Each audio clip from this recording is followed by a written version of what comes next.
সবাইকে ধন্যবাদ। অসংখ্য ধন্যবাদ জানাচ্ছি। আমরা এতক্ষণ সরাসরি যুক্ত ছিলাম, শুনেছি আপনাদের যে সেই কাঙ্ক্ষিত জুলাই সনদ আপনারা নিজ কানে শুনে আজ এক ইতিহাসের সাক্ষী হয়েছেন। দুহাত তুলে সৃষ্টিকর্তার কাছে অনেকে প্রার্থনা করেছেন, এখনো করছেন। আপনাদের ত্যাগ, আপনাদের সংগ্রাম আজ প্রাতিষ্ঠানিক একটা পরিচয় পেয়েছে। সবার জন্য আজকের দিনে যে স্লোগানটা আমরা সকাল থেকে দিচ্ছিলাম, আরেকবার হবে নাকি? শেকড় আমার জন্মভূমি, শেকড় আমার জন্মভূমি, শেকড় আমার জন্মভূমি,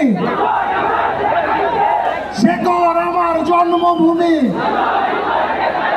কেউ পারবে না কোনোদিন আমাদের বিজয় ঠেকাতে, যদি ঠিক এইভাবে ঐক্যবদ্ধ হয়ে কাঁধে কাঁধ মিলিয়ে আমরা যে কোনো অন্যায়, অত্যাচার, স্বৈরতন্ত্রের বিরুদ্ধে দাঁড়ান। A big salute to all of you যারা আজকে এই অসম্ভবকে সম্ভব করে তুলেছেন।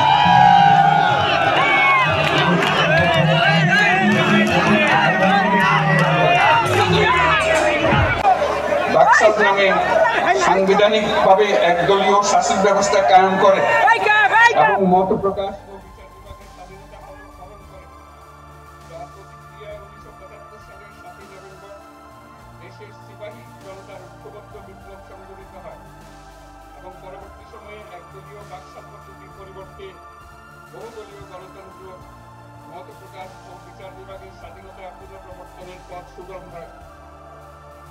এবং যেহেতু 80 দশকে সামরিক স্বৈরশাসনের বিরুদ্ধে দীর্ঘ 9 বছর ছাত্র জনতার অবিরাম সংগ্রামের মধ্য দিয়ে 1990 সালে গণঅভ্যুত্থান সংগঠিত হয় এবং 91 সালে পুনরায় সংসদীয় গণতান্ত্রিক শাসন ব্যবস্থা প্রবর্তন করা হয়।